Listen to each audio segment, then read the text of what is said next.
Dok, may unting blood yung poops ng baby ko and matigas rin. Formula fed, ano po kaya dahilan?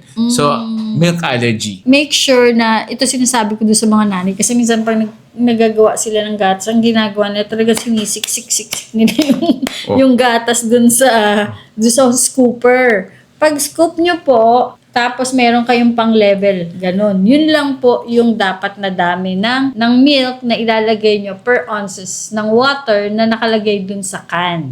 Ha? Huwag nyo pong siksikin na ganun kasi nag-over-concentrated yung gatas. Pangalawa, kailangan nyo pong isukatin muna yung dami ng tubig bago ilagay yung gatas. So that's one. Number two, kung talagang ginawa nyo na yon, hindi pa rin nagbago, matigas pa rin ang pupo ng bata, ang susunod po ay shift nga po namin sila sa hypoallergenic milk.